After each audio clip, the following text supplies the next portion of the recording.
warahmatullahi wabarakatuh. Perkenalkan, saya Berliana Mori. Di sini saya sebagai moderator pada kelompok 2. Nah, sekarang kita akan membahas tentang sistem muskuloskeletal. Nah, pada kelompok 2 di sini beranggotakan yang pertama saya Berliana Mori, yang kedua Dimas Kurniawan, ketiga Olivia Virgin, keempat Lydia Citra, dan kelima Reza Ardiansyah. Nah, sekarang kita akan masuk tentang pembahasan yang pertama.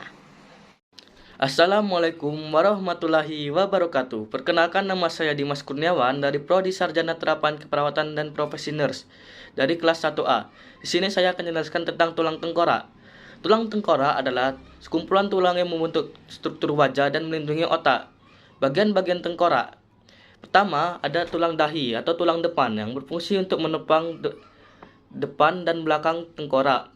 Kedua adalah tulang ubun-ubun atau parietal yang berfungsi membuat tulang jadi lebih fleksibel sehingga bayi lebih mudah untuk melewati jalan lahir. Ketiga adalah tulang pelipis yang berfungsi untuk membentuk struktur tengkorak dan melindungi otak besar serta membran di sekitarnya. Keempat, tulang belakang atau occipital yang berfungsi untuk melindungi bagian otak dan memproses penglihatan. Kelima, tulang baji. Tulang baji atau sphenoid berfungsi untuk melindungi struktur otak dan saraf. Keenam adalah tulang pipi. Tulang pipi berfungsi sebagai struktur untuk menyatukan wajah, sekaligus melindungi arteri, saraf, vena, dan organ yang berada di bawah permukaan kulit. Ketujuh adalah tulang air mata. Tulang air mata atau lacrimal berfungsi sebagai sistem produksi air mata yang membentuk struktur dan menopang mata. Kedelapan adalah tulang hidung. Tulang hidung berfungsi untuk mengikat tulang rawan yang membentuk kontur hidung manusia. 9 adalah tulang rahang atas yang berfungsi untuk membantu menegaskan bentuk wajah. Yang ke-10 atau terakhir, tulang rahang bawah berfungsi untuk membentuk bagian tengkorak, struktur gigi bawah, dan struktur mulut bersama dengan tulang rahang atas. Sekian pemaparan materi dari saya. Terima kasih. Baiklah, di sini saya akan menjelaskan bagian tulang dada. Tulang dada atau sternum merupakan tulang yang berada di tengah-tengah dada dan berfungsi melindungi organ-organ penting dalam rongga dada seperti jantung dan paru-paru. Tulang dada terbagi menjadi 3, yaitu tulang halu, tulang badan, dan tulang penaju pedang.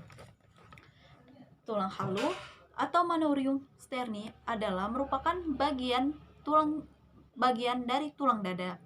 Fungsi manubrium sterni adalah melindungi organ-organ tubuh dari cedera, jantung, dan paru-paru, menjadi organ dada yang sangat dijaga oleh tulang dada. Manubrium sterni terletak di bagian atas dari tulang dada, tempat melekatnya tulang rusuk yang pertama dan tulang selangkangnya. Kedua, tulang badan atau corpus terletak di bagian tengah, tempat melekatnya tulang rusuk kedua sampai ketujuh untuk 3 rusuk palsu dan ruas tulang belakang menempel pada rusuk sejati nomor 7. Yang ketiga, tulang paju pedang atau xiphoid process adalah bagian tulang dada paling bawah yang terletak pada daerah ulu hati, merupakan pelindung organ yang ada di bawahnya, yaitu jantung, pembuluh darah besar, sebagian kecil hati, kerongkongan, dan sebagian kecil lambung. Tulang ini terletak di bagian bawah dari tulang dada. Tulang ini terbentuk dari tulang rawan, tidak ditempeli oleh rusuk. Baik, sekian penjelasan saya dari tulang dada. Assalamualaikum warahmatullahi wabarakatuh. Di sini saya akan menjelaskan bagian-bagian tulang rusuk atau tulang iga. Sebelumnya saya akan membacakan pengertian tulang iga. Tulang iga adalah bagian tubuh yang memiliki fungsi sebagai pelindung organ-organ vital seperti jantung dan paru-paru. Struktur tulang ini sangat kuat tetapi bisa tetap retak atau patah. Salah satunya adalah karena benturan di dada saat terjatuh saat mengalami kecelakaan. Tulang rusuk membantu pernapasan. Tulang rusuk terdiri dari 3 bagian. Yang pertama, tulang rusuk sejati. Yang kedua, tulang rusuk palsu. Yang ketiga, tulang rusuk melayang.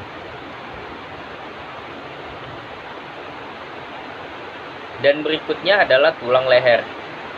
Tulang belakang leher berada di belakang leher, tetapi di bawah otak.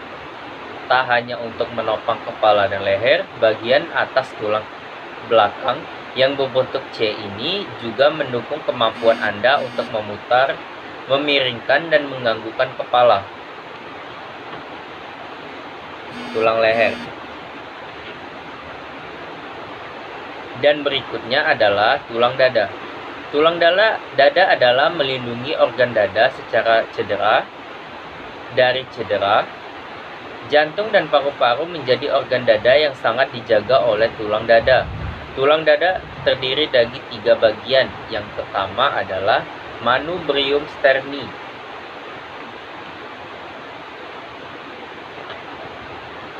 Yang kedua, corpus sterni. Yang ketiga adalah processus spicoid. Dan yang terakhir adalah tulang rawan. Tulang rawan sangat berfungsi untuk memberikan bentuk pada beberapa bagian tubuh seperti telinga dan hidung. Tulang rawan.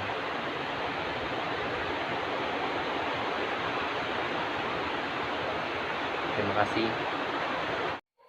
Baiklah, di sini saya akan menjelaskan tentang tulang vertebra atau tulang belakang. Tulang belakang adalah tulang-tulang yang memiliki berbagai ukuran dengan bentuk yang mirip satu sama lain, tersusun membentang dari bawah tenggorokan hingga ke tulang ekor. Tulang-tulang ini saling tersusun satu dengan lainnya membentuk kurva atau lengkungan tertentu, sehingga apabila dilihat dari samping, bentuknya menyerupai S. Bentuk tersebut mengoptimalkan pendistribusian tekanan mekanis saat tubuh bergerak dan beristirahat. 1. Tulang belakang servikal atau tulang leher merupakan tulang belakang yang berada di belakang leher dan berjumlah 7 buah. Secara umum, bagian ini memiliki bentuk tulang yang kecil dengan processus spinosus atau bagian belakang tulang yang seperti sayap, yang berukuran pendek kecuali tulang kedua dan ketujuh. Tulang-tulang tersebut memiliki sebutan seperti atlas C1 dan aksis C2 dan diberi nomor yang sesuai dengan urutannya mulai dari C1 sampai dengan C7. C adalah servikal. 2. Tulang belakang toraks. Tulang belakang toraks merupakan tulang punggung bagian atas dan berjumlah 12 buah. Bagian ini memiliki processus spinosus yang berhubungan dengan tulang rusuk. Bagian ini dikenal juga sebagai tulang punggung dorsal. Kedua-belas tulang tersebut diberi nomor sesuai dengan urutannya, dari T1 sampai T12. T adalah toraks. 3.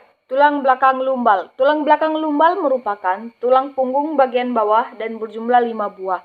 Bagian ini memiliki ukuran paling besar dan paling lurus konstruksinya, dan menopang beban paling berat daripada tulang belakang lainnya. Secara umum, nyeri punggung sering disebabkan karena adanya gangguan pada bagian ini. Ke-12 tulang pada bagian ini juga diberi nomor sesuai dengan urutannya, dari L1 sampai L5. L adalah lumbal. 4. Tulang belakang sakral.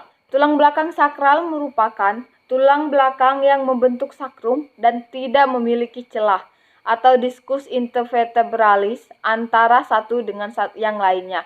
Bagian ini terdiri dari 4 sampai 5 buah tulang dan setelah usia 26 tahun membentuk segitiga. Sakrum seperti irisan di antara tulang pinggul. Kelima tulang tersebut diberi nomor sesuai dengan urutannya, dari S1 sampai S5. S adalah sakral. Tulang belakang kokigeal. Tulang belakang kokigeal merupakan tulang belakang yang berada di paling bawah tulang belakang yang disebut juga dengan tulang ekor. Bagian ini terdiri dari 3 sampai 5 buah tulang yang saling bergabungan dan tanpa celah. Tulang-tulang pada bagian ini juga diberi nomor sesuai dengan urutannya, seperti CO1 sampai dengan CO5. CO adalah kokigeal. Nah, itulah tadi pembahasan tentang sistem muskuloskeletal dari kelompok kami. Apabila ada kesalahan informasi kami mohon maaf, dan bila ada informasi yang kurang